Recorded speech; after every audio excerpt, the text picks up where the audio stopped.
Alright. The stars in the sky. A little girl goes on adventure to play with the stars.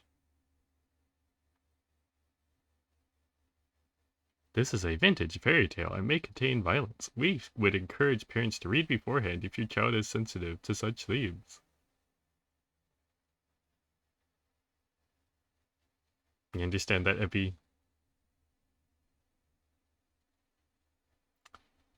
Once on a time, and twice on a time, and all the times together as I ever heard tell of, there was a tiny lassie who would weep all day to have the stars in the sky to play with. She wouldn't have this, and she wouldn't have that, but it was always the stars she would have. So one fine day off she went to find them.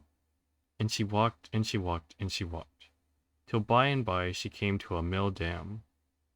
"Good e'en to ye," says she. "I'm seeking the stars in the sky to play with. Have you seen any?" "Oh, yes, my bonny lassie," said the mill dam. "They shine in my face o' nights till I can't sleep for them. Jump in, and perhaps you'll find one." So she jumped in, and swam about, and swam about, and swam about, but ne'er a one could she see. So she went on till she came to a brooklet. "Good e'en to ye, brooklet, brooklet," says she. "I'm seeking the stars in the sky to play with. Have you seen any?" "Yes, indeed, my bonny lassie," said the brooklet. "They glint on my banks at night. Paddle about, and maybe you'll find one." So she paddled, and she paddled, and she paddled, but never a one did she find. So on she went till she came to the good folk. "Good e'en to ye, good folk," says she. "I'm looking for the stars in the sky to play with. Have ye seen ever a one?" "Yes, my bonny lassie," said the good folk. "They shine on the grass here a night. Dance with us, and maybe you'll find one." And she danced, and she danced, and she danced, but ne'er a one did she see. So down she sate, I suppose she wept. "Oh dearie me, oh dearie me," says she. "I swam, and I've paddled, and I've danced, and if ye'll not help me, I shall never find the stars in the sky to play with."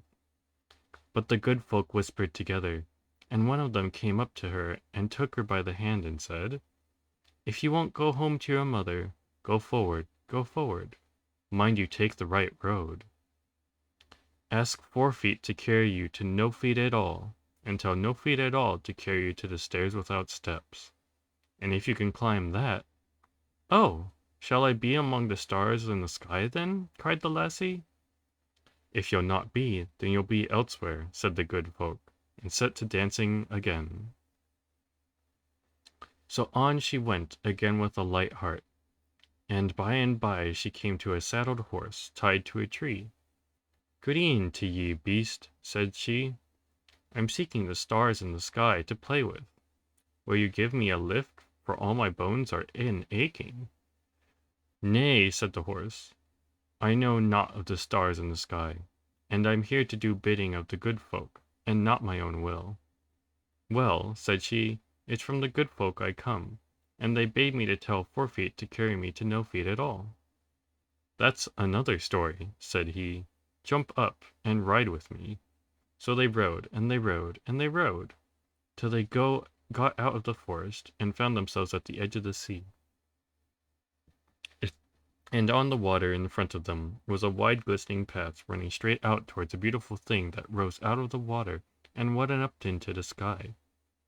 It was all the colors in the world, blue and red and green, and wonderful to look at.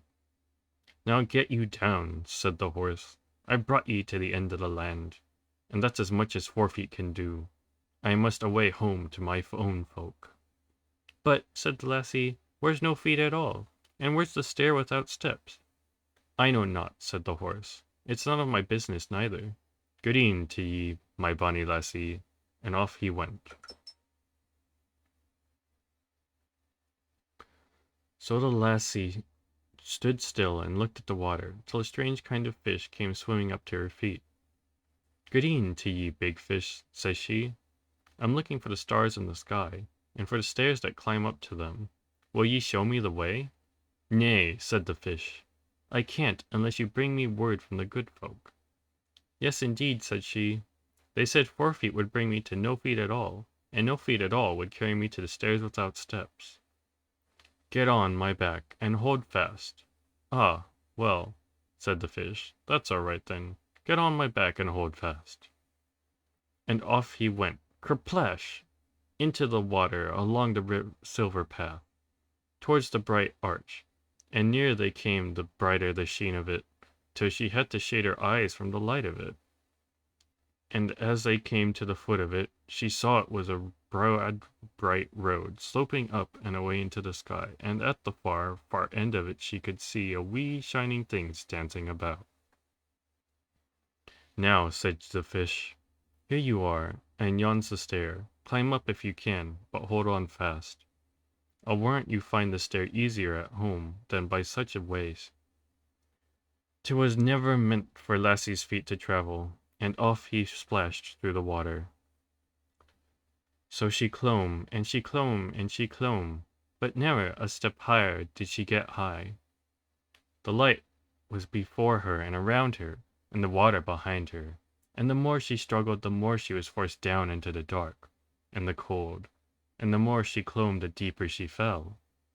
The more she clomb, but she clomb, and she clomb, till she got dizzy in the light, and shivered with cold, and dazed with fear, but still she clomb, till at last, quite dazed and silly like, she let clean go, and sank down, down, down, and bang, she came onto the hard boards, and found herself sitting, weeping and wailing, by the bedside at home, all alone.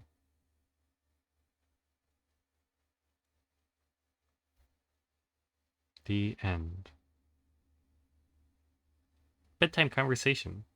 Number 1. In the story, the little girl goes on an adventure to play with the stars.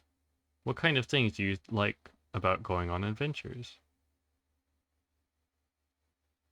Number 2.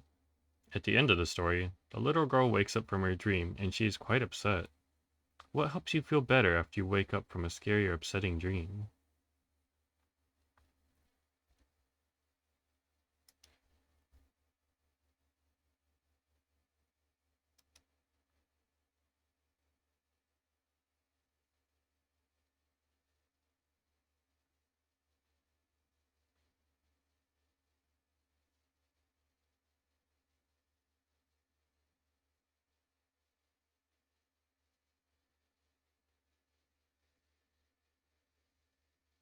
This is